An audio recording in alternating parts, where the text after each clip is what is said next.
Son 25 años, tiempo más que suficiente para dejar por escrito algunos silencios del larguero y también, ¿por qué no?, para charlar un rato con José Ramón de la Morena, que nos recibe aquí en su casa, en la que ha sido su casa a lo largo de estos 25 años, donde hace diariamente el larguero en la cadena SER, y le agradecemos que nos atienda un rato a Periodista Digital. José Ramón, ¿qué tal? Buenas noches, buenas tardes, gracias por recibirnos, es un placer.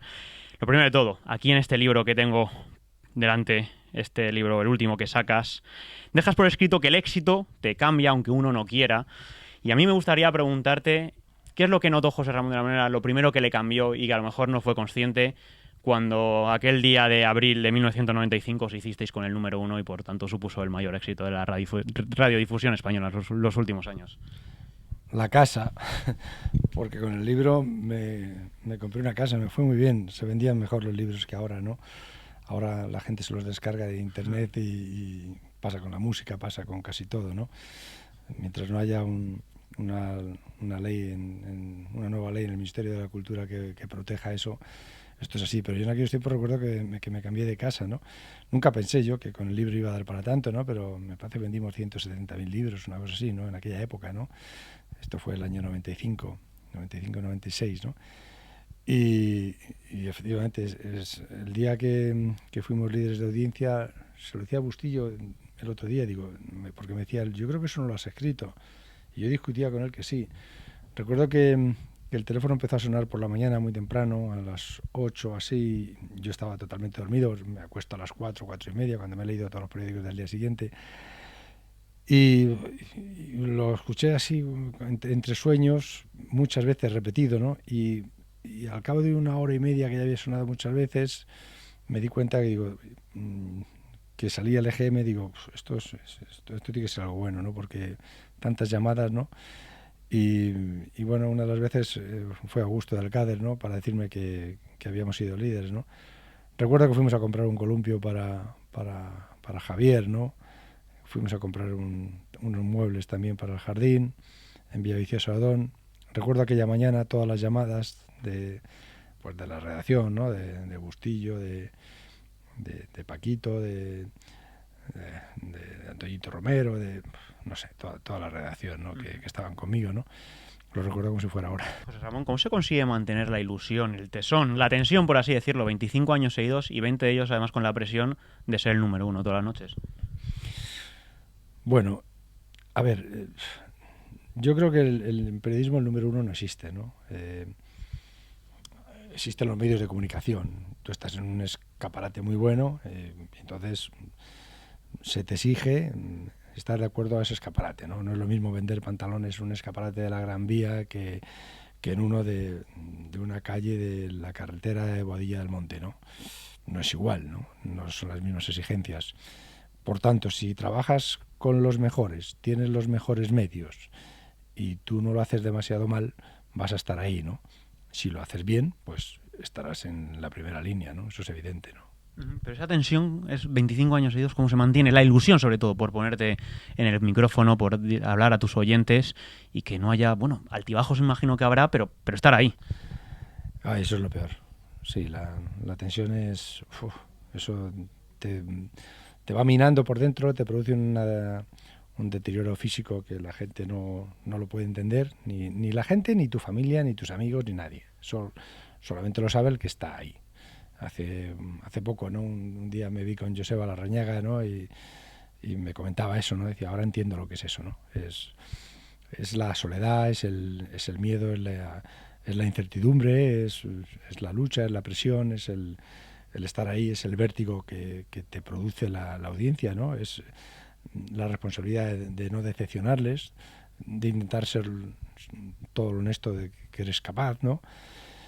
Buscar la verdad, no encontrarla siempre, encuentras tu verdad, pero no siempre la verdad, ¿no? No sé, es apasionante, ¿no? Hace unos días uno de mis mejores amigos me dijo, pues Javier, tu hijo quiere ser periodista. Y la verdad es que, no sé, se me vino como si me cayera una losa encima, ¿no? Digo, joder. Y cuando se lo he preguntado, el pobre le daba corte decírmelo, le daba miedo confesarlo, y dice, sí, yo creo que es... Digo, pero lo haces por vagancia porque no te atreves a hacer una carrera de otra índole. Digo, o porque te gusta, ¿no? Y él me decía que sí, que le gustaba, que estaba convencido, pero a mí me da mucho miedo que quiera ser yo, ¿no? Porque para ser yo hay que tener la suerte que he tenido yo, llegar en el momento preciso que llegué yo, tener las ganas que tenía yo, no sé, y le van a exigir ser yo y lo veo muy difícil, ¿no? Me comentas uno de tus miedos, que puede ser ese, me has hablado de ese miedo a no decepcionar, ese miedo a buscar la verdad o tu verdad. ¿Cómo se combate cuando uno se pone delante de los micrófonos todas las noches? Me has hablado incluso de soledad. Al fin y al cabo, uno ya, tú que eres taurino, ve, bueno, salir por la puerta de Chigueros al toro, en este caso el toro del micrófono, el toro del oyente, y sentarse ahí. Y parece mentira que alguien como tú, que lleva tantos años en esto, que goza el prestigio y el éxito que le han dado, bueno, los éxitos conseguidos, me hable de miedo. A uno la verdad que le sorprende. Bueno, es que para que haya valentía tiene que haber miedo, ¿no? A mí me ocurre. Yo te cuento lo que a mí me pasa, lo que yo entiendo seguramente que a los demás les pasará algo parecido, ¿no? Yo recuerdo que un día íbamos a la presentación, porque uno de los momentos peores es cuando empieza la temporada. No sé si te pasará a ti, ¿no? Pasará a los demás compañeros. El mes de septiembre. Pero el mes de septiembre, ¿verdad? Cuando empieza la temporada ves el horizonte, ves el abismo que viene, ¿no? Todo lo que viene, todas las novedades que voy a hacer, que voy a ser capaz, no voy a decepcionar. Pues íbamos a la presentación y iba hablando con Iñaki y me acuerdo que le dije a Iñaki, ¿tú tienes miedo? Y me dijo, joder, no te lo imaginas, ¿no? No sé si le dije miedo o nervios, ¿no? Iñaki hablando, entiendo sí. Que me hablas. Y me dijo, no te imaginas. Y dije yo, joder, pues si este que lleva 20 o 25 años más que yo dice que tiene miedo, que tiene nervios, joder, pues mira que yo, ¿no? Y me sentí tranquilo, ¿no? Dije, esto se ve que lo da el momento, ¿no? Lo da el terreno, ¿no? Y es normal. Y yo creo que eso es un poco lo que te motiva a empujar, ¿no? A dar lo mejor que tienes, ¿no? El día que eso desaparezca, supongo que ese es el día en que la tentación de la comodidad te ha ganado y que debes dejarlo, ¿no? Y en José Ramón de la Morena todavía esa tentación no ha existido. No sé si por lo menos habéis lumbrado alguna vez el horizonte. Sí. Sé sincero. Sí, claro que ha existido, ¿no? Y supongo que en mí, en la propia empresa y en los oyentes, ¿no? También lo notas, se cansan de ti, es normal, se tienen que ir cansando. Son los mismos latiguillos, lo que en un principio les puede hacer gracia, llega un momento que no les hace gracia, ¿no? Lo que en un principio les puede resultar novedoso, pues se les hace pesado, ¿no? Bueno, eso es normal, son los desgastes que produce el tiempo y yo lo tengo asumido, ¿no? Y procuraré irme sin hacer demasiado ruido y sin esperar demasiadas palmaditas ni demasiados estrecheces de mano ni abrazos, ¿no? Espero irme con el mismo silencio y la misma discreción que llegué. En el periodismo que tú conociste cuando tú llegaste y en el que luego se ha ido haciendo durante el resto de años, incluso en el que se sigue haciendo ahora, al menos a mí me da la sensación que para, digamos, estar en un bando y competir de tú a tú con otro, con una competencia, y en este sentido además ser el número uno, al menos en oyentes, que te indica que superas a otros, como que hay que estar claramente muy metido en una trinchera. ¿Estás de acuerdo? ¿Lo ves así? ¿Entiendes que desde fuera se ve así o no es para tanto desde dentro? Sí, es posible que sea así. Hombre, yo creo que ahora el periodismo es mejor, como es mejor el fútbol y como es mejor en general el deporte y como es mejor la medicina, o sea, el ser humano va avanzando, ¿no? Cuando yo llegué, pues llegué en pañales, con muy poca experiencia, recién salido de la facultad. Recuerdo que hice las primeras prácticas en Radio Intercontinental, luego en Radio Popular, lo que ahora es la COPE, y luego ya llegó la oportunidad de la cadena SER, donde se acaba de marchar Pedro Pablo Parrado. Bueno, estaban buscando uno y yo en esos momentos estaba ahí y llegó mi ocasión, llegó mi oportunidad, ¿no? Me entré a hacer matinal a las 3:30 de la mañana y hice en matinal, pues no sé, 6, 7 años o 8 años, no sé cuánto, muchísimos. Hice matinal viniendo por las mañanas. Lo que pasa es que en aquellos tiempos tampoco se discutía tanto los horarios porque empalmabas un horario con otro. O sea, hubo veces que llegaba aquí a las 4 de la mañana y me tenía que dar a dormir porque luego a las 8 terminábamos ese horario, a las 9, a las 9 menos cuarto empezaban los porretas, desayunábamos y nos íbamos a la Ciudad Deportiva o al Calderón al entrenamiento y venías y hacías el programa de las 2 y a lo mejor esa tarde había un partido de Copa Europa y tenías que ir al Bernabéu o había una asamblea de la federación, no sé qué, y te quedabas ya para hora 25, ¿no? Y claro, si tenías que venir a las 3 no te ibas a ir a Brunete. Y yo he dormido muchas veces en el sillón de aquí abajo, en la planta segunda, donde estaban antes los estudios, ¿no? Bueno, ahora la comodidad es que me llevan a casa. Entonces dices, joder, pues evidentemente es otra cosa, ¿no? Pero antes el miedo con el que yo salía de Brunete muchas veces a las 3 de la mañana con una niebla espantosa que decía, hasta que no llegaba a Prado del Rey, que ya había luz, y veías con la suerte de buscar un camión, a ver si me puedo poner detrás de un camión para que me lleve, porque es que no veías nada. Ahora vienes por autovía. En aquellos tiempos había una carretera muy mala, de doble dirección, que llegaba a Villaviciosa, y de Villaviciosa a intentar coger el Paseo Extremadura, y hasta que cogías un camión, pues fueron muchos días, muchas noches de lluvia, de nieve, de frío, de encontrarte delincuentes, de encontrarte, luego cuando te ibas, te encontrabas un tío metido en el coche, como me ha pasado también, ¿no? Bueno, de intentar asaltarte, pues han ocurrido muchas cosas. Ahora, evidentemente, disfruto de una posición mucho más cómoda que me ha dado la radio y que me ha dado los oyentes, que es, supongo, a los que les debo todo, eso está claro. Y ese tipo de vida que me cuentas merece la pena. Imagino que ha tenido también sus cosas, al menos negativas, no sé si a nivel familiar, el haber estado tan sumergido en este tipo de vida que me cuentas. Para mí sí, egoístamente, para mí sí, porque me gustaba muchísimo, es que era mi pasión.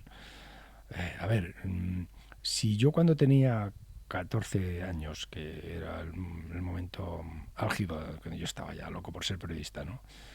Hacíamos, bueno, con 16 años, 17, ya hacíamos una revista que se llamaba Nosotros y Nuestras Cosas, que saqué en Brunete, de la que hablo en el libro, que fue también muy, muy divertido todo aquello, ¿no? Pero si a mí en esos momentos me dicen, a ver, te quitamos 10 años de vida y te garantizamos que vas a trabajar en el diario As, haciendo entrevistas en el Calderón, que era mi sueño, ¿eh? Bueno, yo habría firmado a Lucifer, que hubiera bajado, se lo habría firmado en blanco, ¿no? Lo de la radio no se me pasó nunca por la cabeza. Lo de la radio quedaba muy lejos.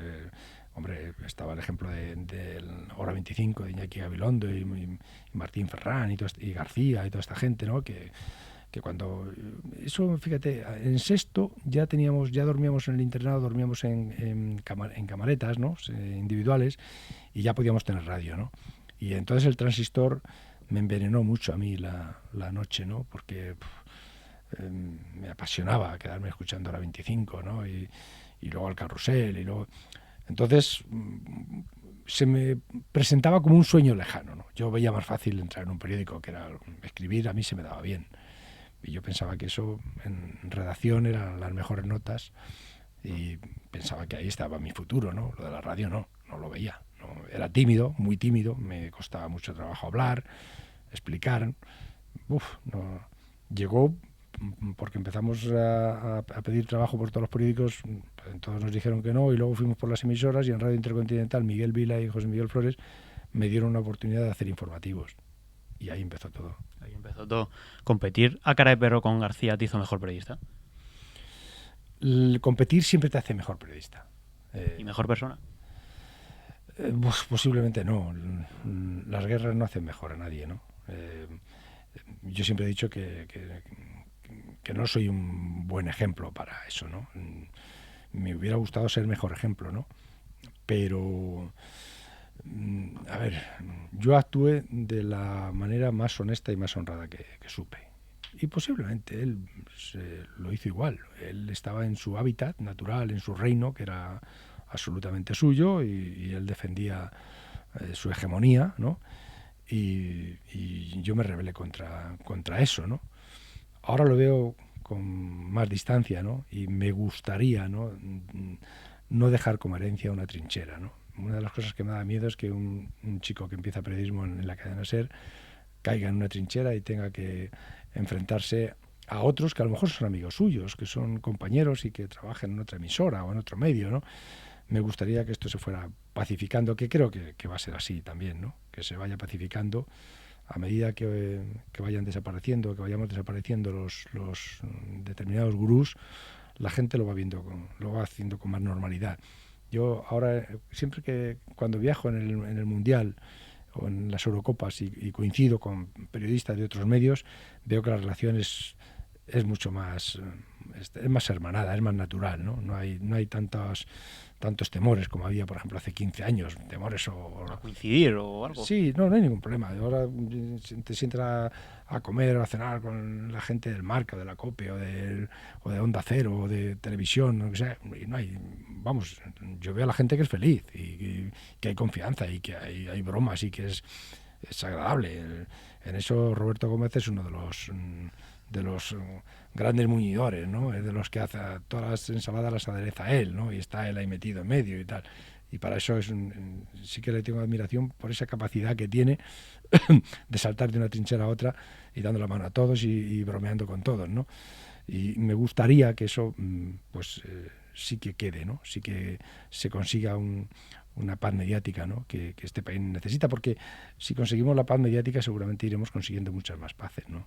De hecho, cuentas en el libro, en la parte final, con total naturalidad, ahora que me has hablado a la hora de juntarte, de coincidir en aeropuertos, cuando viajabais a la final de Lisboa, ibas con tu hijo Javier, y él mismo a lo mejor es el que piensa que al encontrarte con tus excompañeros de la SER, como que eso crea algún problema. Es a lo mejor lo que ha leído o le ha llegado, y tú en cambio te encargas de quitarle totalmente hierro al asunto, y tú con Paco González y compañía tienes, imagino, la misma relación que tenías antes. Sí, bueno, mi hijo alguna de las rebeldías que ha asumido es que se ha hecho un madridista empedernido, ¿no? Anoche se me negaba a ver la repetición de los goles, yo le llamé varias veces, ¿no? O sea, el sábado por la noche, ¿no? Le decía, baja, que mira, van a poner la repetición de los goles. No quería. Él bajó todo entusiasmado con una bandera del Madrid y me la puso allí delante y tal, pensando que es que me iba a cabrear, que por lo que quieran, ¿no? Pero cuando empezaron a caer los goles, y bueno, cuando fuimos a la final le llevé a la final de Lisboa, ¿no? Y al encontrarnos en el aeropuerto, pues él enseguida vino, está ahí Lama, y está ahí no sé qué y tal. Pero claro, él los conocía de pequeñito, ¿no? Y él los tenía su admiración, su cariño, ¿no? Y tal. Y me miraba como diciendo, en estos casos, ¿qué se hace, no? Y yo le dije, tú haz lo que te pida el cuerpo, ¿no? Y de repente le vi allí abrazándose a todos y hablando con todos y tal. Tiene unos dones de simpatía que yo no he tenido nunca, ¿no? Cosa que le admiro y que le valoro. No haber tenido ese don de la simpatía, José Ramón, que me cuentas, te ha quedado más de un dolor de cabeza. Por ejemplo, quería introducir el apartado de los jefes. Augusto del Cader es uno de los que hace el prólogo del libro, que ha sido un jefe que te ha salvado la cabeza en más de una ocasión. Y te digo más, yo creo que un periodista, para poder ejercer su labor, para poder ser buen periodista, necesita a alguien por encima que haga de parachoques. Bueno, yo a Augusto del Cader le debo muchas más cosas que las que cuento en el libro, ¿no? Para mí ha sido un referente, ¿no? Y sigue siendo un referente, ¿no? O sea, es alguien muy, muy especial, ¿no? Como periodista, de los mejores que he conocido, ¿no? Y como persona, es una persona apasionante para conocer. No es fácil, porque no se deja, pero es una persona apasionante para conocerle, ¿no? Sí, es una de las personas que más admiro. Da la sensación leyendo el libro que, por ejemplo, hablando de otro jefe como en su día era Galdón, cómo se trabajaba con alguien que parecía estar más cerca de los competidores que de sus propios empleados. Mal. Y como te he dicho que no quiero encender hogueras ya apagadas, pues de Galdón prefiero no hablar. Me gustaría rescatar un episodio del libro que apareció en libros anteriores, se llama La Milla de Oro. Lo quiero rescatar porque esta entrevista, seguramente como ocurre con muchos de los espectadores de Periodista Digital, son jóvenes periodistas que empiezan, que les gusta saber un poco el día a día de la gente que marca el paso en esta profesión. Para mí este episodio, el de La Milla de Oro, representa el periodismo con mayúsculas a la hora de conseguir un bombazo. Eso por un lado. Ahora bien, José Ramón, una pregunta que yo te quiero hacer es la siguiente. Conseguir este tipo de exclusivos, una exclusiva que en la época marcó diarios y portadas al día siguiente, ¿tiene que ser a costa o por encima de hacerle pasar un mal trago a alguien quizás a lo mejor admirado, como en su día era Luis Milla o Manolo Hierro, al que también le disteis algún disgusto? Más a Manolo Hierro que a Milla, ¿no? Pero sí, efectivamente. Supongo que también al señor Bárcenas le habrán dado disgustos, ¿no? Pero hay una manera de buscar la verdad, ¿no? Que es el camino recto. Y nosotros lo intentamos así. Bien es cierto que yo ahí tuve mucha ayuda, mucha colaboración de la picaresca de Paquito González, ¿no? que en aquellos días recuerdo que fue un señuelo bueno, ¿no? Porque, bueno, lo cuento en el libro, ¿no? Pero hizo una serie de llamadas en fin, que me preparó bastante bien el terreno, ¿no? Tuvo Paco, no sé si en esa época, no sé quién más hubo ahí en esos momentos, no sé si estuvo también La Laguna en esos momentos, pero lo preparamos bastante bien, Hombre, me dio un poco de pena de Milla, ¿no? Realmente en la comida que yo tuve con Milla y con su mujer aquí abajo, fue su mujer la que me lo explicó todo, ¿no? Porque Milla estaba muy cerrado, estaba como una ostra, totalmente cerrado, ¿no? Y pregunta, ¿y esto a qué viene ahora, no? ¿Esto a qué viene, no? Entonces, a mí se me ocurrió esa coartada, ¿no? Digo, no, es que esto mañana en Barcelona publican una noticia, tal, todo lo que explico en el libro, ¿no? Lo veremos. Una de las personas con la que compartiste muchos minutos de conexión cuando le tenías de comentarista en la SER fue Luis Ocaña, con el que fuera de micrófono, bueno, pues tendrás multitud de anécdotas, seguramente, no todas te caben en el episodio que le dedicas en el libro, pero sí cuentas que en la noche en la que se pegó un tiro sentiste que una página de tu vida se pasaba con su muerte. Totalmente. A ver, Ocaña, es que, fíjate, era uno de mis personajes de niño, ¿no? Era la televisión en blanco y negro donde los tours los ganaba Edimer y teníamos la ilusión de que alguno lo ganara Ocaña, ¿no? Entonces íbamos corriendo al bar de Fidel, de mi amigo Javi, cuando empezaba el tour, estábamos jugando las chapas con el cristalito, con rodeado de jabón, poníamos un cristal dentro de la chapa y en cada chapa un ciclista y bueno, pues teníamos a Ocaña, ¿no? Jugábamos con las 3 de adelanto, ¿no? Vosotros es que sois muy jóvenes y no habéis jugado esas cosas, ¿no? Y cuando empezaba el tour pues íbamos corriendo, a que conectan con el tour, conectaba Eurovisión. Entonces para mí fue un mito, ¿no? Cuando yo conocí a Ocaña hicimos muchísima amistad y era un personaje, fíjate, él era muy de derechas, muy de Franco, bueno, y sin embargo era hijo de un tipo, un perdedor de la guerra, ¿no? Que emigró a Francia y que las pasó canutas, ¿no? Pero sin embargo, él, una de las cosas que le extrañaba, recuerdo cuando veníamos aquí, llevaba mal, ¿no? Ya había empezado la explosión de las autonómicas, entrábamos en la vuelta en Barcelona y veía los carteles en catalán, el Benvingut, entrábamos en Euskadi y veía que cambiaban entraba la chancha y se retiraba la Guardia Civil. Todo a él eso le sonaba mal. Y por las noches pues me contaba muchas historias. A mí la que más me interesaba era la de Edimer, ¿no? Y entonces me contó 1000 historias, ¿no? Él estuvo sin hablarse con Edimer 3 o 4 años, ¿no? Estuvieron sin hablarse mucho tiempo. Él me dice que fue desde la caída del Col de Men, que le cayó encima, que se fue, que le rompió una costilla y tal. Bueno, yo creo que eso no tuvo culpa Emer, pero Luis era como era, ¿no? Y bueno, pues me contaba historias bueno, de su primer amor, era muy romántico, le gustaba ahí, ¿cómo se llama? Había un cantante que a él le volvía loco, ay, joder, no estoy...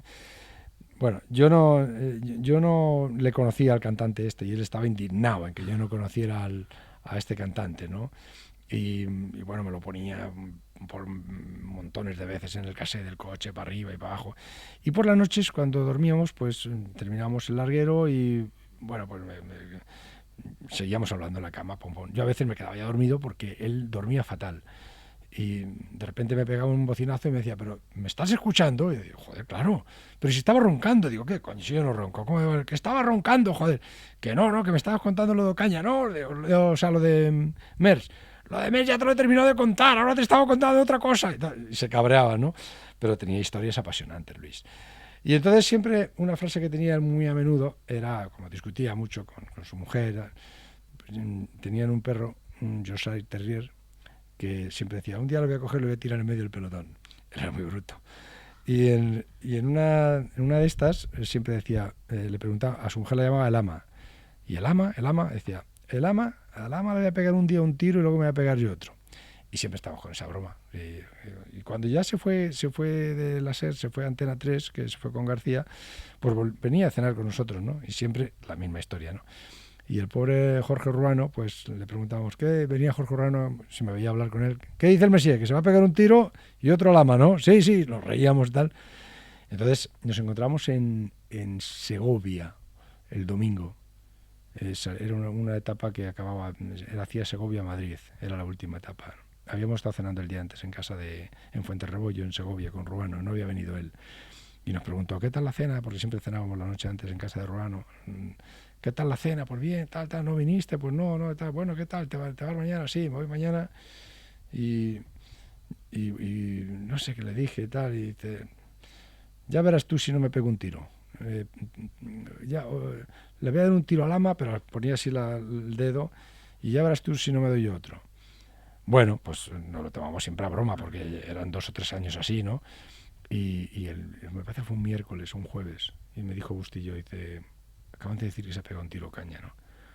Y a mí fue como si se me cayera el techo encima y que se hiciera todo oscuro, ¿no? Porque él me llamaba a cualquier hora del día o de la noche, ¿no? Él no tenía horas, me contaba sus problemas personales. Yo un crío, intentaba aconsejarle, menudos consejos. Consejos vendo y para mí no tengo. Y bueno, fue impresionante, ¿no? Es una historia que también más o menos cuento ahí un poco en el libro, ¿no? La última, José Ramón, hablas de que a los estudiantes, lo dices en el libro, que lean tu libro, les pides que no se queden solo con las anécdotas de estos últimos 25 años de larguero, y les dices que el que resiste suele ganar. Lo que ocurre es que la cosa está muy fea, ¿no? Como para pedir resistir. Sí, está mal. Pero no creas que está peor de lo que nos lo encontramos nosotros, la generación que empezamos a hacer periodismo en aquellos años de los 80, ¿no? No creas que está peor. Ahora hay más medios. Lo que pasa es que ha habido tantos medios que parecía fácil. Entrabas en una página web, entrabas en un periódico, entrabas en una televisión digital, entrabas en una emisora. En aquellos tiempos existía la SER, existía la COPE, Radio Intercontinental, Radio Nacional, poco más. A los partidos íbamos, recuerdo que pues yo iba con Pedro González, Eduardo Torrico, Roberto Gómez, éramos tres o cuatro, ¿no? Uno de Radio Nacional, otro de la SER y otro de Antena 3. Y ya está, ¿no? No había tantos medios como hay ahora, ¿no? Efectivamente ahora está muy mal, ¿no? Y por eso me ha preocupado tanto que mi hijo diga que quiere ser periodista, ¿no? Porque digo, madre mía. Y sobre todo porque cada vez lo veo peor. Lo veo peor porque esto es muy difícil, ¿no? En esta casa, pero no está mejor la de enfrente, ni la otra, ni la otra, ¿no? Pero el secreto posiblemente está en eso que os digo en el libro, ¿no? Que es aguantar 5 minutos más que los demás. Si tú aguantas 5 minutos más que los demás, te llega la ocasión. Con esas últimas palabras vamos a despedir ya esta entrevista. Agradecemos la amabilidad que ha tenido José Ramón recibiéndonos un lunes, que además estás a puntito de coger el avión para Colombia, ¿no? No, nos vamos mañana por la mañana. Haré el larguero esta noche y dormiré 2 o 3 horas y mañana a las 8 vamos a Colombia porque, bueno, vamos a presentar el libro. Allí tenemos W y Radio Caracol. Lo vamos a presentar allí y porque el libro de los 25 años del larguero. Y porque además en Barranquilla este año seguramente vamos a hacer el campeonato de los niños, ¿no? En una idea que tiene la Liga de Fútbol Profesional que apoya a la Fundación El Larguero para que el campeonato, los 20 equipos de primera división, podamos enseñarlos al mismo tiempo en países donde el fútbol español tiene intereses en enseñar a sus equipos, ¿no? Y este año Barranquilla, la alcaldesa vino aquí y nos dijo que le gustaría que lo lleváramos allí y bueno, pues vamos a verlo ahora, cómo está aquello, ¿no? Pues te deseamos buena suerte allí y buen viaje, José Ramón. Gracias por dedicarnos un rato. Muchas gracias. Oye, muchísimas gracias por venir a vuestra casa, que es la casa de la radio.